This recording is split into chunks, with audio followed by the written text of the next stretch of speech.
सवाल, वीर्य यानी सेमेन निकलने के बाद कमजोरी क्यों महसूस होती है? जवाब, शरीर में कमजोरी आने की दो वजह हैं।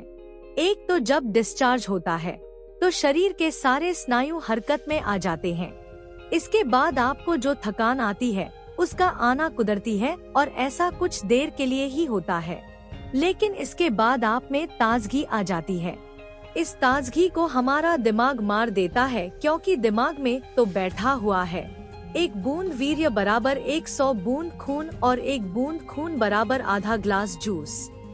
आदमी सोचने लगता है कि इसे फिर से हासिल करने में कितना समय लग जाएगा।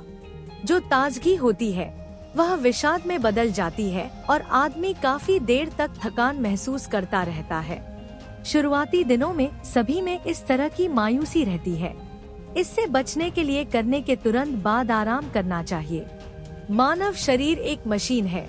अगर कोई मशीन चलती है तो उस पर थोड़ा श्रम तो लगता ही है।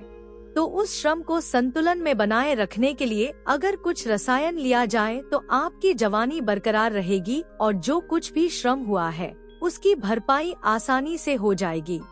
इसके लिए एक गिलास दूध, उसमें 1 चम्मच गाय का घी और कुछ मिश्री का सेवन करना चाहिए। चीनी नहीं, क्योंकि मिश्री पित्त शामक है। और सबसे अच्छा तरीका यह है कि करने के तुरंत बाद अगर आप गुड़ की एक डली का सेवन करते हैं तो लाइफ में कभी कमजोरी महसूस नहीं होगी।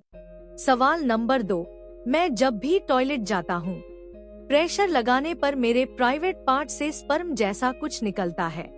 क्या मुझे किसी इलाज की जरूरत है? क्या इससे मेरी सेक्स लाइफ पर असर पड़ेगा? दोस्तों, इस सवाल के जवाब से पहले एक बात आपको बता दे। हमारा काम आप तक सही जानकारी पहुंचाना है। जो लोग हमसे जुड़ना चाहते हैं, चैनल को सब्सक्राइब करें। अगर आपके पास कोई सवाल है तो हमें कमेंट बॉक्स में कमेंट करें और वीडियो को लाइक करें। चलिए जानते हैं क्या है इस सवाल का जवाब। कुछ पुरुष लोग जब टॉयलेट जाते हैं और टॉयलेट के दौरान कब्ज या किसी दूसरी वजह से उन्हें प्रेशर लगाना पड़ता है तो उनके प्राइवेट पार्ट से कुछ स्राव निकलता है। कई लोग कम जानकारी की वजह से इसे स्पर्म मान लेते हैं। इसी का फायदा कई नीमकीम भी उठाते हैं। इन लोगों ने यह बात भी फैला रखी है कि इस चीज के निकलने से मर्दाना कमजोरी आ जाती है। इससे सेक्स लाइफ में समस्या भी आती है, जबकि ऐसा कुछ नहीं होता। यह बहुत ही आम बात है। यह स्पर्म नहीं है। स्पर्म जब भी निकलता है तो झटके के साथ निकलता है। ध्यान देने वाली बात यह है कि यूरिन और स्पर्म कभी भी एक साथ निकल ही नहीं सकते। सच तो यह है कि आप जो देखते हैं वह यूरिथ्रल और प्रोस्टेट ग्लैंड का रिसाव है, जो हमारे टॉयलेट करने के तरीके की वजह से हमें दिखता है।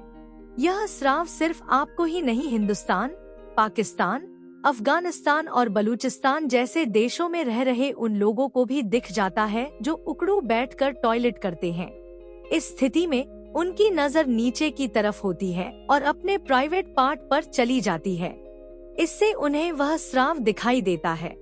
यूरोप और अमेरिका जैसे देशों के लोग कमोड का इस्तेमाल करते हैं, इसलिए उनकी नजर नीचे की तरफ न रहकर सीधी रहती है।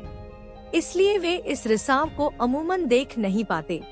इसलिए वहाँ पर ऐसी कोई समस्या है ही नहीं। सीधे कहें तो जिसने देखा वह फंस गया और जिसने नहीं देखा वह बच गया।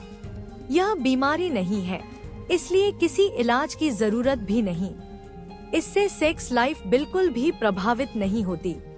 नोट: हकीकत यह है कि हमारे यहाँ उकड़ू बैठकर टॉयलेट करने का तरीका कमोड यानी इंग्लिश सीट पर बैठने से बेहतर है।